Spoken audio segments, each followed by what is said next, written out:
السلام علیکم ورحمۃ اللہ وبرکاتہ۔ سورہ بنی اسرائیل کی کچھ آیتوں کے ترجمے پڑھ کے آپ کو ابھی بتاتی ہوں۔ انشاءاللہ کچھ پڑھ کے ہمیں شیطان جو ہمیں بہکاتا ہے اس کے بارے میں ہمیں سمجھ میں آئے گا۔ رب اشرح لی صدری ویسر لی امری واحلل عقدۃ من لسانی یفقہوا قولی۔ اعوذ باللہ من الشیطان الرجیم، بسم اللہ الرحمن الرحیم۔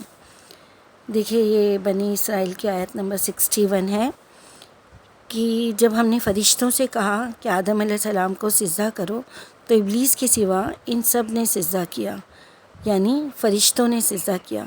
اس نے کہا کیا میں ایسے سجدہ کروں جسے تو نے مٹی سے پیدا کیا؟ اس نے کہا بھلا دیکھ تو یہ ہے وہ جسے تو نے مجھ پر عزت دی ہے، البتہ اگر تو مجھے روز قیامت تک ڈھیل دے تو میں چند ایک کے سوا اس کی اولاد کو جڑ سے اکھاڑ دوں گا۔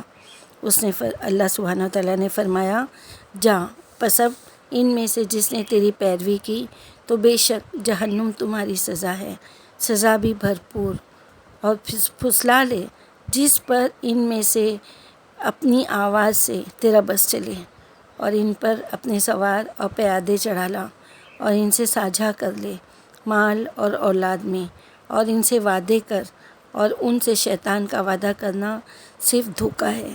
بے شک میرے بندوں پر تیرا کوئی زور نہیں، اور تیرا رب کافی ہے کارساز ہے نا۔ اللہ اکبر۔ کیسے شیطان نے اللہ سبحانہ وتعالیٰ سے کہا کہ میں ایسے آدم علیہ السلام کو سجدہ نہیں کروں گا، کتنا اس نے تکبر کیا ہے نا۔ اور اس نے کیا کہا کہ میں انہیں بہکاؤں گا، تو مجھے ڈھیل دے، تو روز قیامت تک کہ تو مجھے ڈھیل دے تو میں ان میں سے کچھ لوگوں کی اور اس کی اولاد کو جڑ سے اکھاڑ دوں گا۔ یہ کچھ لوگ، یہ ہم بھی ہو سکتے ہیں نا، ہماری اولادیں بھی ہو سکتی ہے نا۔ اللہ اکبر۔ پھر اس کے بعد اس نے کیا کہا کہ ان میں سے اللہ سبحانہ وتعالیٰ نے کہا کہ اس میں سے جس نے تیری پیروی کی تو بے شک جہنم تمہاری سزا ہے۔ تو جو ہم شیطان کی پیروی کرتے ہیں، ہمیں کیا لگتا ہے کہ بس ہم تو نماز پڑھ رہے، قرآن پڑھ رہے، عبادت کر رہے، نیکی کر رہے، صدقہ کر رہے، خیرات کر رہے، روزہ رکھ رہے، سب کچھ کر رہے، تو بس ہم تو نیک لوگوں میں شامل ہیں۔ لیکن کتنی چیزیں ایسی ہیں دنیا داری کی، اگر صبح سے شام تک ہم اپنا جائزہ لیں تو ہمیں پتہ چلے گا کہ کچھ میوزک سن کے، کچھ موبائل میں دیکھ کے، کچھ ٹی وی میں دیکھ کے، کچھ برے لوگوں کی باتیں سن کے، کسی کی غیبت کر کے، کسی کو برا کہہ کے، کسی کے اوپر ہنس کے، کسی کی مذاق اڑا کے، ہم یہ ساری چیزیں جو کر رہے ہیں وہ سب شیطان کے بہکاوے سے کر رہے ہیں نا۔ اور یہ چھوٹی چھوٹی چیزیں یہ بڑے بڑے پہاڑ جیسے گناہ ہمارے لیے بنا دے گی، اور وہ چاہتا ہے کہ ہم لوگ اس گناہ میں ملوث ہوں۔ وہ چاہتا ہے کہ یہ چھوٹی چھوٹی چیزیں ان لوگوں کو امپورٹنٹ، مطلب ہمیں لگے گا ہی نہیں نا کہ اس میں کیا ہے، یہ تو اتنی چھوٹی سی بات ہے، لیکن یہ چھوٹی چھوٹی باتیں، کسی پہ ہنس دینا، کسی کا مذاق اڑا لینا، اللہ کی مخلوق کا مذاق اڑا لینا، جھوٹ بول دینا، کسی کا دل دکھانا، کسی کو جھوٹ سے، غیبت سے کسی کا دل دکھانا، کسی کو اپنے آپ سے تکلیف پہنچانا، انجانے میں ہی صحیح۔ پورے دن کا جائزہ لے اپنا اور دیکھے کہ ہم کیا کر رہے ہیں۔ ہم شیطان کی باتوں میں آ رہے ہیں جس سے اللہ سے وعدہ کیا ہے، اللہ سبحانہ وتعالیٰ سے وعدہ کیا ہے، اور اللہ سے وعدہ کیا اور ہم اس کے راستے پہ چل رہے ہیں، جبکہ اللہ سبحانہ وتعالیٰ نے کہا کہ میرے بندوں پہ تیرا کوئی زور نہیں چلے گا۔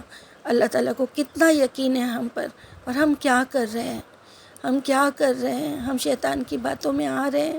ہم اپنے ساتھ اپنے جو دوسرے رشتہ دار، اپنی اولاد ہے نا، ہمارے دوست احباب جتنے بھی ہیں ان کو بھی اپنے ساتھ میں شامل کر رہے ہیں۔ اگر ہم کسی کی غیبت کر رہے ہیں تو ہم نے دوسرے کو بھی اس میں ملوث کر دیا ہے نا۔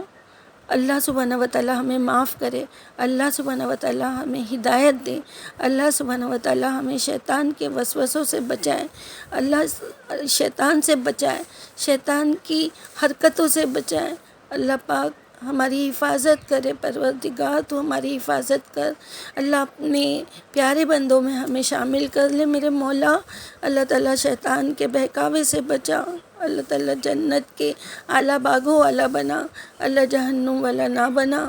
اللہ تعالیٰ شیطان کے راستے پہ چل کر ہم لوگ شیطان کے ساتھ جہنم میں جائیں گے۔ اللہ تعالیٰ ہمیں، ہماری اولادوں کی، ہماری نسلوں کی، ہر مومن مومنات، ہر مسلم مسلمات سب کی شیطان کے بہکاوے سے حفاظت فرما اور ہمیں جنت الفردوس والا بنا دے۔ آمین یا رب العالمین۔ السلام علیکم ورحمۃ اللہ وبرکاتہ۔